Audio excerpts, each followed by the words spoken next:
L'attachement est-il cause de souffrance ? Il nous faut bien un jour prendre le temps de réfléchir à cette importante question.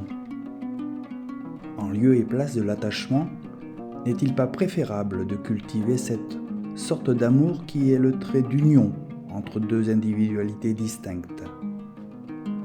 L'amour humain est fait de tendresse, de bienveillance et de sollicitude.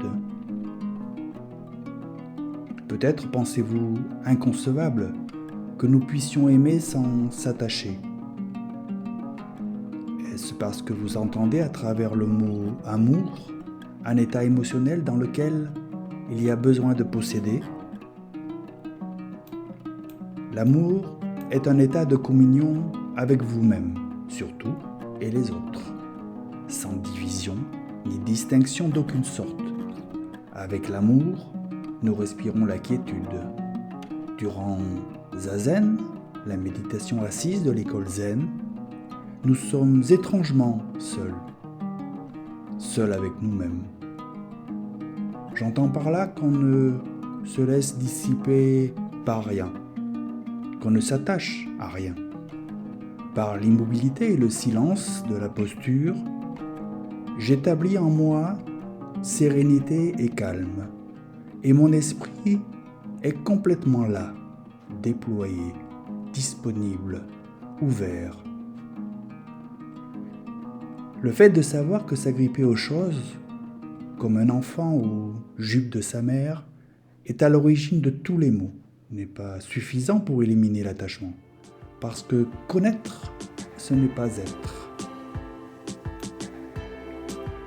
Un jour, Bouddha a dit « De même que le lotus naît et grandit en eau trouble et se tient au-dessus d'elle, non souillé, de même le Tathagata croît dans le monde qui ne peut le souiller. » Peut-être direz-vous, mais je ne suis pas le Bouddha, et donc je ne peux éviter d'être souillé. J'évolue en ce monde et ne peux m'en détacher. Ainsi s'exprime le moi. Que signifie Tathagata ? Ce mot évoque le Bouddha historique, mais aussi tous ceux qui ont atteint la vérité. Tata signifie vérité et Agata, être arrivé. Pour accéder à l'expérience, nul besoin de se retirer dans un monastère, loin du monde. Et ce n'est pas parce que l'attachement procède d'une vision erronée qu'il nous faut le haïr. Observez-le plutôt avec patience et bienveillance. Pour comprendre la cause de l'attachement, il nous faut d'abord observer le mécanisme de sa formation. Quand il y a attention résolue, il y a obligatoirement claire compréhension. Certains doutent de la possibilité d'existence d'une connaissance parfaite, intuitive, immédiate et surtout globale, pensant que son accomplissement exige une tâche trop colossale et l'idée même d'y travailler leur apparaît comme une impossible aventure. Savez-vous ce qu'est le bonheur absolu ? Quand vous parlez, agissez ou écoutez, quand vous prenez du plaisir dans les choses matérielles, comment votre esprit réagit-il ? Êtes-vous dans un tel oubli de vous-même que vous ne savez même pas comment le plaisir opère en vous, ni quelles sont vos réactions à son égard ?